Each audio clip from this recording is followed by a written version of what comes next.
She was sworn in April 6, 2009 as the 23rd Administrator of the U.S. Small Business Administration. The SBA helps small business owners and entrepreneurs secure financing, technical assistance, training, and federal contracts. Welcome. Thank you very much, Chairwoman Velasquez, Ranking Member Graves, members of the committee. It's an honor to be with you. In working with you over the past year, these meetings have been important and helpful.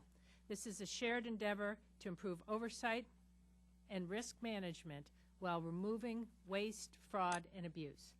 I'm pleased to say that we're making good progress. One tangible metric is that we've cut the number of overdue IG findings in half, from 97 last June to 48 this March. We also have less than 50 open recommendations from GAO, having closed 6 full audits since 2008. And just last week, we received an award from the Association of Government Accountants for excellence in accountability reporting. But there is more work to do.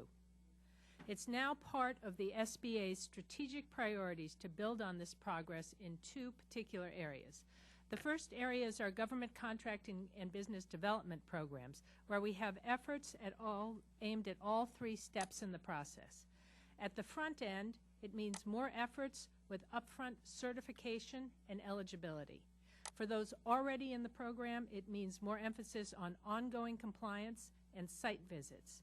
And finally, if they're found to be out of compliance, it means pursuing and removing bad actors.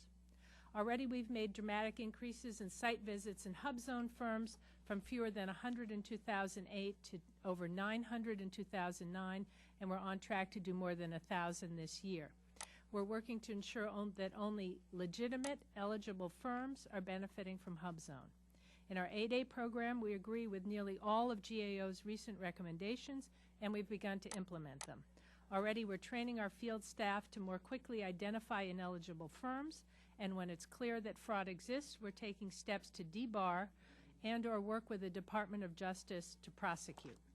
We also did a comprehensive review of 8A the first comprehensive review of 8A in a decade, and proposed regulatory changes. We went to 10 cities.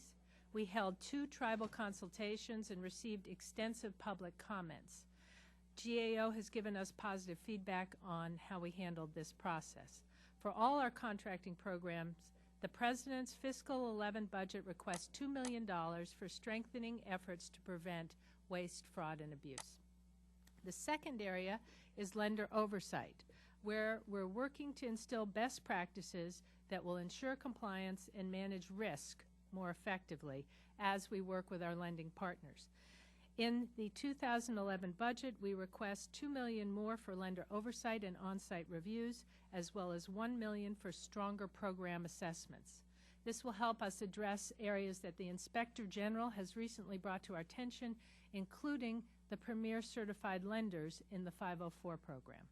Overall, the entire SBA team is focused on continued vigilance in identifying, tracking, and reducing risk through our partnership with this committee and with insights from the GAO and our Inspector General.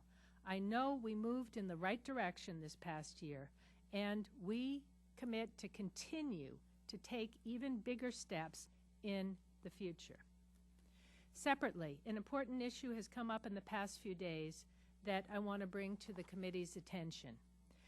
The SBA and the White House support the congressional intent of parity, equal treatment among our contracting programs, 8A, Hub Zone, service-disabled veterans, and soon women-owned small businesses. However, a recent court decision potentially undermines this policy by interpreting the Small Business Act to provide for a hub zone preference over the other programs. The administration supports legislative efforts to confirm Congress's original intent to provide for parity.